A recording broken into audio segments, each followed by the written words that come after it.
Kwab, there's a pool party in New Orleans, baby. Are you going? Are you going? What an opening. Splash, splash, baby, in New Orleans, baby. Had to put on my trade hat. So you know Zion and Jordan Poole are going to be playing in front of all these baddies now. You know they're going to be showing out. What? New Orleans? DeJounte too? Healthy? Stop. Them boys about to go crazy in New Orleans. What? Oh my God, Josh, what's your trade reaction? How do you feel about it, Josh? That's the wildest young group of boys you could probably put together in the league. That's all I know. Oh, talented boys, talented.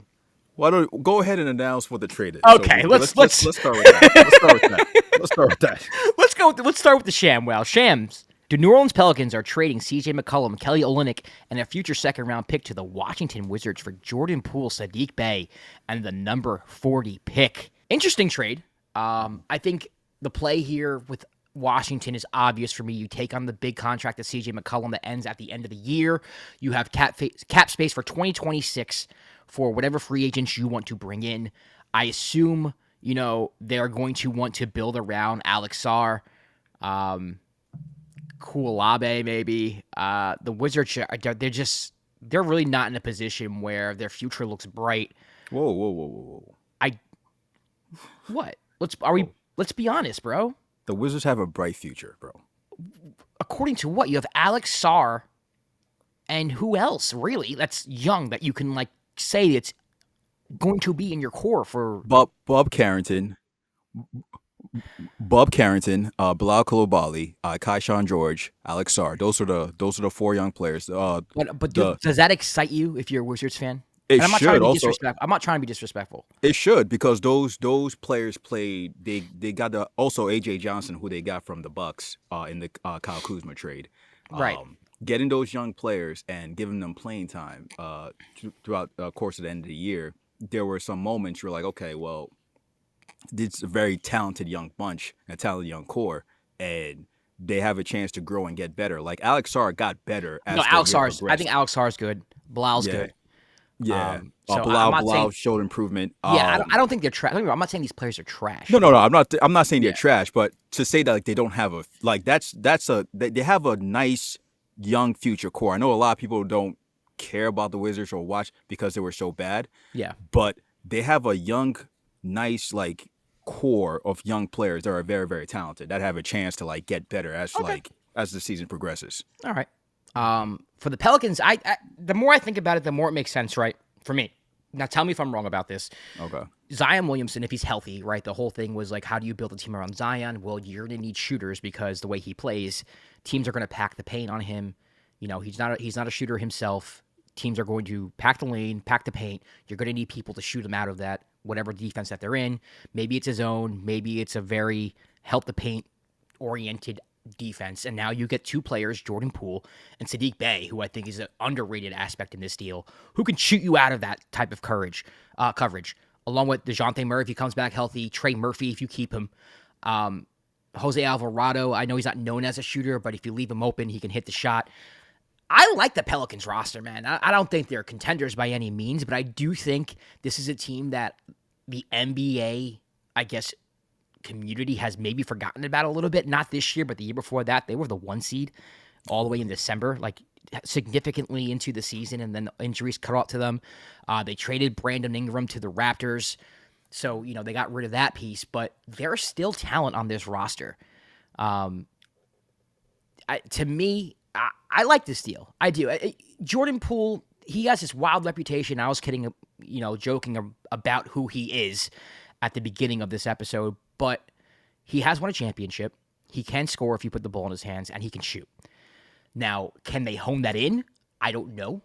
There's a low light reel of Jordan Poole making stupid decisions and horrible shot selection that goes across the internet, but I do think he had a better season last year than he had previously. You're not going to expect him to carry the load on offense. You have a lot of players who can do that. Zion can do that. Trey can hit the three. There's a lot of different parts that can contribute to the offensive load here. If you are New Orleans, I like it for them. Now, do I think this makes us contenders? No, but I think the Pelicans got better today, and they got rid of a contract in CJ McCollum, which was kind of dragging them down. Yeah, they got getting rid of the contract. I guess that was your main objective. Also, getting Poole. It's you can view that as a positive because even though, like you said, there's low light tapes of him. It doesn't take away from his talent and his ability, especially if he's on the floor with somebody like Zion that needs like shooters around him to be able to be successful. Um, I can say I like it for the Pelicans, but it doesn't matter because when it comes down to the Pelicans, every year I'll say like they have a talented roster. It's Right. amazing. They can never stay healthy. Ever. That's the main issue with the Pelicans every year. Like you said before, at one point they were like the number one seed. Um, Throughout the course of the season, like they have that type of talent. Even trading away Brandon Ingram was to open up playing time for Trey Murphy and Herb Herb. Jones, Yeah. two talented wings. They have They can play the D. They have defenders. They have everything except they for have shooters, everything. essentially. Yeah. Yeah, if they like you, they're one of the teams you look on paper like they have this, they have this. They have bigs. The big they drafted last year from Baylor, Misi, Yeah. had a good year, but to me, when it comes to the Pelicans, we can sit here and talk about how good the roster is up and down. Are they going to be healthy? Is Zion going to be healthy? Like last year they made a move again, DeJounte, which when you looked on paper like okay, he fits with the type of lineup they have. He ended up getting hurt. Like, For 4 games into the season, like I mean, yeah. do they need to they need to make a trade for better trainers? They need But to I make mean, DeJounte's injury wasn't even like anything with training. That's just I mean, yeah, that's what I'm saying. They need to maybe make a trade for like a better voodoo doctor. I don't know. Like, it is New Orleans. It's out there. You can it's out find there. one. It's out there. Like that's the part where I'm like, like so. I like when I saw the trade come across, I was like, okay, Pelicans. Okay, they didn't trade Zion. Okay, but like, okay, these are solid moves around who's supposed to be your star and good players you have. Like you said, Sadiq Bey is a great pickup. Like very Underrated. Everyone's gonna talk very about Jordan underrated. Poole, but this is an underrated part with Sadiq Bey going to Yeah. Pelicans. He's exactly what they need. Like literally exactly the prototype that Pelicans fans would want. 3 and Yeah. D, shoot the three, shoot you out the zone. If you want to pack the paint, go ahead. Sadiq's gonna hit a three. Perfect. Yeah, he can guard bigs, guard for he perfect fit. They just got to stay healthy. Like, we can. That's my main thing when it comes. Yeah. Every time I talk about the Pelicans, I'm like, can they stay healthy? So, but like you said, I like it for the Pelicans on paper. Yeah, I mean, you look at this rotation, and this is just me going through the roster, so please excuse me if I miss somebody, but you got DeJounte, you got Zion, now you have Jordan Poole, Herb Jones, Trey Murphy, Yves, then you have Jordan Hawkins, who can still play. He's another one, too, we haven't mentioned Shooter, yet. yep. Sadiq Bey. This team is, like, pretty solid. Now, again, I don't think they're contenders. I think they're, if the Zion Brandon Ingram pair kind of worked, I think that's like the prototype of someone you might need. Maybe someone who can get his own bucket, not so much in the way that Jordan Poole can, but just a number 2, I guess, or a 1A to Zion. I think they need something like that. But I do think, they are set up where it's kind of like they are one move away from being contenders if Zion stays healthy, if DeJounte stays healthy, if Trey Murphy stays healthy, if Herb Jones stays healthy. You know what I mean? I mean, that's the problem with New Orleans, right? I mean, we didn't talk about them at all last year because they were the worst team in the league to start the year, and a lot of that was because of injuries. Yep. They were just a forgotten team. And we saw them the year before that make the play-in and riding high in the play-in game, then Zion's hurt. They're the most talented, unhealthy team in the league. They're forgotten about. Crazy. It's almost like the Grizzlies, like how people forgot about the Grizzlies, and then they came back healthy this year to start the year, and all of a sudden you look up at the standings, and the Grizzlies like the 2 seed, and then they get hurt again, and they drop to 7 or 8. Yeah. The Pelicans are kind of like that. So I do like the deal, man. I think, again, when you think Pelicans and what they need to do to improve their roster, you think shooting. You got 2 shooters, and then one of those shooters can create on his own. Is a joke around NBA Twitter, but is very talented. Jordan Poole's very talented, and you hope he matures in his role. You have DeJounte, who can score the basketball too. The Pelicans got a squad, man. I mean, I don't think I don't think they're contenders, but I think they can be a playoff team. And then who knows what goes from there? Who knows what happens from there? But Zion has to stay healthy. He has to, or else all those talks are nothing. Yeah. On the Wizards side, I think similar to what we when we discussed the Blazers trade yesterday, um, adding vets to your room, even if it might be just for a year. Like now you have Marcus Smart, Chris Middleton, and CJ McCollum and Kelly Olynyk It's not as bad. your And that's vets. all solid veterans. Like if this was 21. 2016, yeah, no, This 2018, like this is a dope squad, bro. is a dope squad, right? So like you have those veterans. I think they still have Malcolm Brogdon is still on the Yes, they do. team. Yep. See, those are these are vets that other teams might want. Like as the I don't know as the season progresses, maybe the trade deadline. So that might be some future moves for them. Yeah. But they also have these, like I said before, they have these like young, talented like guards and even a big, and they have I think the number 7 pick. Yeah. Tomorrow that you're drafting, so that will add another young player in your rotation. So I guess you wonder if like they're looking at it as okay, we bring some more established veterans in the room to add to the ones we already have. Yeah. Young players can learn; they can still play.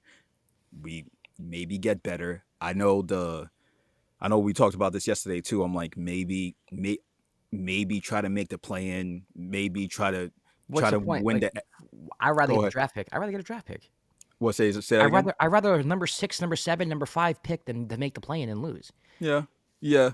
But I would say like just that might be the case. You can to me like you can see what you have to start off the year, and if it's looking like we're not that good, Yeah. you can I pivot, mean, you can make trade. trades. Yeah, CJ's an expiring deal. He can go at the deadline to a team that might Yep. need to score.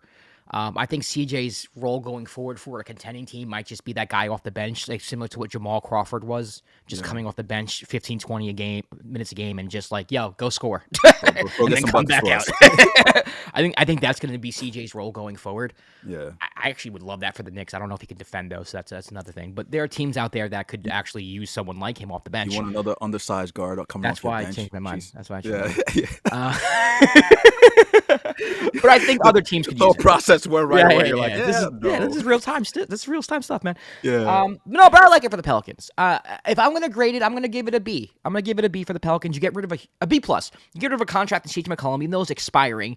It's a big contract. You fill that with 2 shooters, one who can get his own shot, who has won a championship, one of the more underrated 3D players from the Sadiq Bay. It doesn't take you over the top, but it does make you better. And I think the Pelicans, if healthy, will be a very good team. For the Wizards, you accomplished your goal. You get. I give the Wizards a B plus as well. They weren't going anywhere with Jordan Poole. That it just wasn't happening. They got rid of Kuzma at the deadline last year. They kind of gave up on that whole iteration of like, let's see what they can do. Realized it was going nowhere. You get rid of Jordan Poole. You get an expiring contract back for you to get cap space for 2026. Now, what does free agency 2026 look like? Who knows? We'll see. I don't know. But that's what you're supposed to do when you're a bad team. So I think both teams accomplished their goal here. I don't think it's a home run for either team, but I do think it's 2 teams that did each other a favor, and I think that both of them are going to benefit from this. Yeah. With the Pelican side, I'll give it an incomplete because I always have to give it an incomplete in every trade because it comes down to if they're healthy. So are they healthy? If they're not healthy, At least they're going for it, man. I mean, there's a lot of talks about blowing up the Pelicans, and this shows me that they're not ready to do that yet. We're going to yeah, give this another go. And I appreciate that if I'm a Pelicans fan. You still got yeah, Zion. You still have talent on the roster. Let's go for it. Let's see what we can do. yeah. The rumor was after they hired was it Joe Dumars? The rumor was like, oh, they're gonna try and trade Zion, and I don't. It hasn't been the case. So actually, let me not say that because again, we might get another notification. But like you said, yeah, they're going for it. So I mean, good on them. My I just always feel for Pelicans fans because it's like, hey, we have a great team. We have these great players. Can never stay healthy. But it's an interesting roster now this year moving forward. Like our Adam Poole is very interesting to see if they can, what the dynamic will be with Zion. So yeah, I'm still giving it incomplete. With the Wizards, I give it a C. I like you make this move. You just to I think the main talking point that's going to come out of it is that they want to free up cap space for 2026, Yeah. and that always leaves with question marks because you will see Wizards fans on on the timeline after the trade happened, when that was mentioned, like who's gonna come here. That's been like the whole thing. So you don't know what that future holds, but I guess to make these moves to bring in vets to maybe open up more playing time for your younger players is always interesting. And maybe you make a push to see if this team is good. If not, you can pivot. So yeah, I give them a C.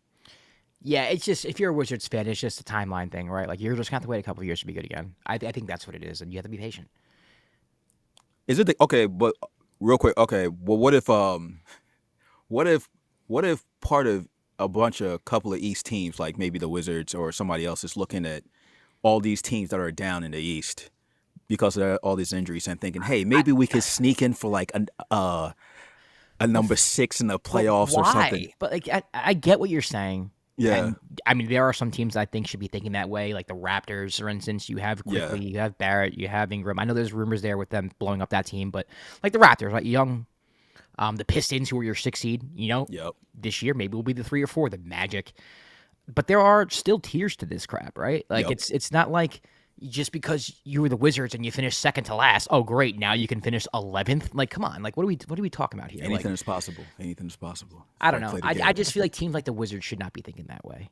Like you can convince me like the Raptors or like the Bulls if they get their act together, or maybe the Hawks if they treat Trae Young and like build around him. Like, hey, we made the Eastern Conference Finals with this guy. If we reconstruct the roster correctly this offseason on a down year with the East, and we can shock the world again. Yeah. But the Wizards, no, they're not. But why, to me, my other thing is like, why just accept sucking for so long? That's a wild statement, but that's just a wild statement. Ew, bro. That's a wild. That's what I said. That's a wild statement. Because especially for your fan base or your I get it, but I do think you have to suck in order to be good. This is such a wild conversation. Do you get what I'm saying? Like the Wizards are going to have to suck more in order to get where they want to go. I mean, true, but like what? Okay, but it's not always. I was gonna keep going with the joke, but I'm gonna cut it off right now. Yeah, let's cut it off. Let's be mature. I don't want to be demonetized here. Yeah, I would be mature about it. Yeah, I completely understand that, but like I'm of the belief that you got to put, especially with how the NBA draft is. Like you can be the worst team and not get the number 1 pick. So and all that, so why not see if you have something start off the year? If it's not looking that way, then you pivot. So that I'm always the belief of that. So all right, I mean we'll see. They have veterans who can play and who have been there. Marcus Smart's been to the finals. Like CJ McCollum has been to a Western Conference Finals. Brogdon's been on good teams. They have players. So we'll see. They have players, yeah.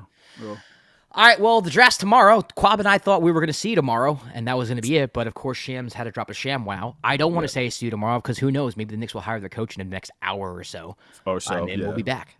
So stay tuned for more updates, for more rumors, and for more ShamWows and all that good stuff. The draft's tomorrow. We'll have Chris LeBron of the Off the Ball Pod Network and Knicks Fan TV, who's going to recap stuff with us because we don't – well, Kwab knows, but I don't know jack crap about anybody in the draft. So that will be fun. A lot of off-season content. The season just ended, and we're as busy as ever. Feels like we're more busy. Like that's kind of crazy. All right, everybody. See you. I don't want to say see you tomorrow. See you whenever. I don't know. See you whenever. See you soon. Peace. Peace.